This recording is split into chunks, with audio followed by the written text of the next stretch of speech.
What's up, all my folks out in YouTube land? Daryl, also known as the Finisher. Hey, y'all see this ledge right here? It's a long ledge, man. This thing is about 14 foot by 12 foot. But you see all this peeling up, all the stain. But then you see the stain peeling up and you see it's not wood. What is it? This all drips on the side. I don't want to talk about the last guy that put this in because I don't know who it was. It's bubbling up and it's a mess. But obviously you see it's not wood. What they did is they used melamine.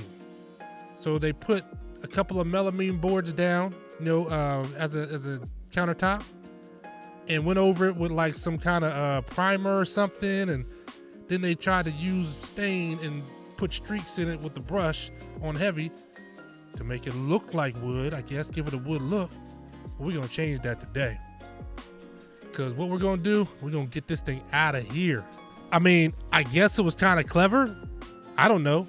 But look at that, man, pure melamine. I mean, what are we doing? It calls for real wood.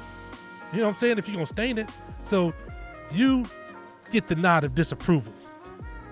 We're not doing that. All right? So we're gonna take this thing up. I thought about it, and what I said was, I mean, really, unless it's gonna cost an arm and a leg if I try to use anything but regular, stock wood from a store or whatever. So I'm gonna get a couple of 2x12 by 16s, and we're gonna try to do magic on them things, man, to get them to the point where they're presentable. They look like official furniture, right? See out here, I had to lay this plastic on the floor because on the ground, not on the floor. I had to lay it all over the gravel because, man, that planer right there, it doesn't matter what I do to it. Doesn't matter what kind of vacuum I hook up to it. It doesn't seem to pull anything in the vacuum. So I just let it go all over the ground, and, I want that to catch because I don't need them to have wood chips all in their gravel. It's very unbecoming, unprofessional.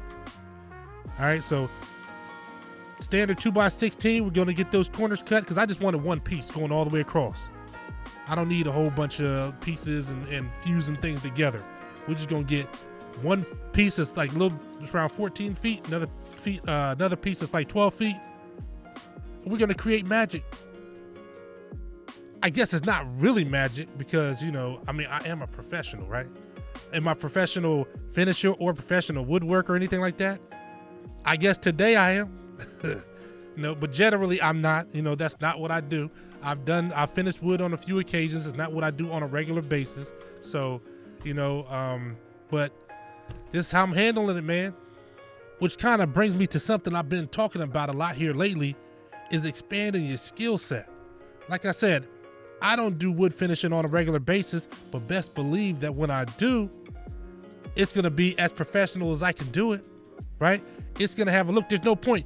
I'm not doing anything that's going to have an outcome of an amateur. It ain't happening, especially when people are paying me good hard-earned money. I mean, we're at the church right now, yo.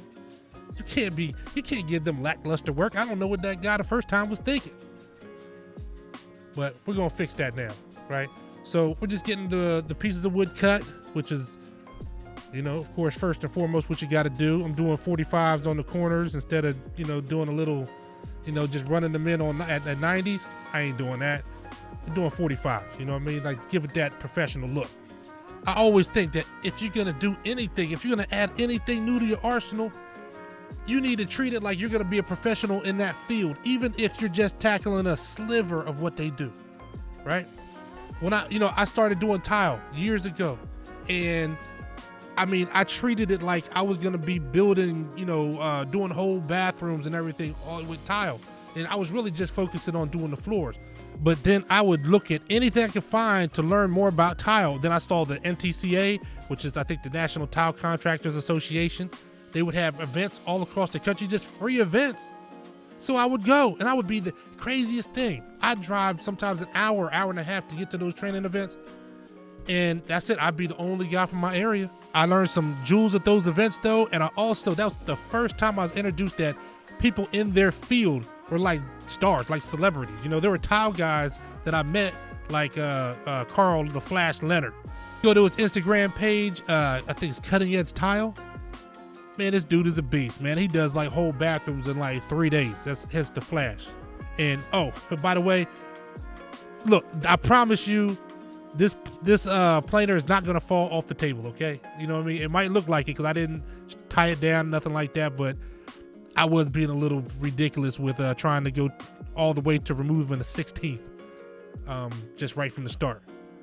But and that was the max, so it was struggling a little bit. I've had this thing for years, and these new blades, so just it is what it is. You know what I'm saying? I've used this thing that's got its worth. It's the Craftsman, and hey, somebody's gonna come in and say, "Oh, he has a Craftsman planer. He's not a professional. He doesn't look." The tool that does the job when you need it is the one that works. That's it. That's it. I don't care what brand it is. And this one has served me very well. I'm just trying to overdo it right now, so I don't have to do 500 passes. I'm trying to do the max and remove a 16th, and so it's struggling a little bit. But man, let me tell you something. This thing is a beast, and I don't normally do 2x12s by 16 footers by myself anyway. So this thing works, man. And like I said, I gotta clear it out every once in a while just to make sure it doesn't get jammed up. I've had it for 5 years. And the only issue that I've had with it is that no matter what kind of vacuum attachment I use, it doesn't seem to work. But it's gonna do the job, man, because I got to get these sides, get it flat, and get them smoothed, and without having to sand, spend half my life sanding. And this is the tool that does the job. So what I'm doing is I'm taking off a 16th. Well, I'm taking an 1/8 off one side and the 16th off of the bottom side. So the surface is gonna have I'm taking a whole 1/8 off just to get it nice and flat, and I'm doing that on both of them. But yeah, when I met Carl Leonard and some of those guys from the doing the tile work, it gave me a new sense of like professionalism. Because man, I'm telling you, these guys were no joke. The kind of things they were doing with the tile in it. And I really, really started to study. Of course, everybody, on YouTube watches Sal de Blasi and what's his name? Isaac is, I think, the tile coach is Isaac, the Lamberg tile, even Star Tile. He's supposedly controversial in the tile world, but I learned jewels from all of them. And then I practiced, man. I practiced on my own house. I did a couple bathrooms. I practiced at my mother's house. I did her kitchen. Like I was just, I had tile on the brain, man. I was doing tile everywhere. Started doing backsplashes and all kind of stuff, man. And just learned it. And it got to the point where, like I said, I could do a tile floor like as professional as any tile installer that had been doing it for years. And I've done plenty of them, right? Also, you see me going with the hand planer. I just want to check back in, do my little play-by-play, but I use the hand planer on the sides, and I'm just trying to flatten this piece of wood out. So on the sides now, I'm going down twice on each side, just to get it nice and flat. All right, so that's what that is. But you add stuff to your arsenal, expand your skill set.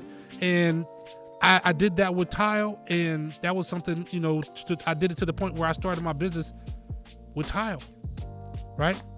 But since then, I've done so many different things that I just added in that I wasn't doing when I first started, including finishing wood. Like I did a lot of stuff, but the first time I had to learn how to stain, and oh my goodness, there's 500 different types of stain. Are you going to use Danish oil or Tungan oil, or are you even going to use oil based? Well, I mean, I'm gonna just let y'all know in on this. This was not oil based. I used water based everything, okay? Because this job is actually pretty far from where I live, and it's just the church that I'm doing this at, man, it's family. You know what I mean? So, but I didn't have time to drive down using oil based, and drive down there 20 times to get this thing done. So I had to use water based so I could get this done pretty quick. You see the top part right now. Of course, I went back. You'll notice something that I did, man. I tried to use a router to make a certain kind of edge, and I'm telling you, I don't know if my router wasn't strong enough or the router bits. I mean, look, I ain't gonna lie to you. I have really, really cheap router bits. So this is probably the bits, but man, they destroyed one of the edges, and then I ended up rounding up right here. Bam. I had to end up rounding it off. and I just rounded the whole thing off. I chamfered it. So you might have saw it was a 45. I chamfered it, and then I rounded everything off. It ended up looking great anyway. You see now I'm sanding it, and I got the Festool sander going, which I love this thing, man. And you know, I thought about the Surf Prep before, and you got the Merca and the Ecosand and all that. I went with the Festool. I just like the switch and everything, just how it all works. Man, let me tell you something. I've done some work with this thing, and it's a wonderful thing. All right. So I sand it down to I think 220. I get it all the way down to 220 grit, and then now I'm applying wood conditioner, right? Which of course you put wood conditioner in, and that stops it from being blotchy. To give your stain a nice even level of a nice even coat if you apply it properly. Now I've also heard some people say you don't need conditioner. You just use a wet rag, especially if you're using water-based. Look, man. There are a million ways to do it. I done heard so many people have 5,000 different ways to how you finish wood. This is just what I chose to do and how I chose to do it. So you got get the conditioner on, wipe it off, and then I think you only got about an hour or something. I forgot how long it takes, but about 15 minutes later, I started putting this stain on. And before I chose this stain, because you see in the background, the same way that original ledge was, that they did the doors and everything the same way. So I'm trying to get something that's similar, but he mixed a whole bunch of stains together. I couldn't get something to match exactly, So I just went with the pecan, and it came out good, man. But yeah, so that's what I'm doing right now is getting that stain going. And after I did the conditioner, that raises the grain a lot of times, so I sanded it down again. So I'm a no excuses kind of guy. You know what I'm saying? I get in crawl spaces. I'm a big dude, right? And I still get in crawl spaces. I don't want to hear about what you can't do. Maybe you can tell me about what you don't want to do, right? But you can't tell me about what you can't do, because you can do whatever as long as you study it enough and learn the process and are willing to respect the craft enough to listen to other people that have done it before. See, now look how the stain came out, man. It came out great. So now water-based polyurethane and polyacrylic. So let me not get ate alive. So this is polyacrylic. And like I said, all of it's water-based. Stain's water-based. And I did it like that. And like I said, I spread it out, but the camera messed up on me. So, but this is after that first coat of polyacrylic was on there. Then I went ahead and sanded it. Now, they say with the water base, you got to sand between coats so to make sure that the acrylic will stick to its last layer, which I've also heard that it really doesn't matter because it'll stick regardless. But I just went ahead and sanded it. But I think this was 400 grit. I'm pretty sure it was 400. So, yeah, but once it's dry, which with water base is much faster. I mean, your drying time, this stuff was drying in like an hour or less. I mean, it might have been 45 minutes. I'm walking up, it's completely dry to where you sand and you want that white powder look to come up, so it's just a light dusting. You don't want to scrape through the layer and take off all of it.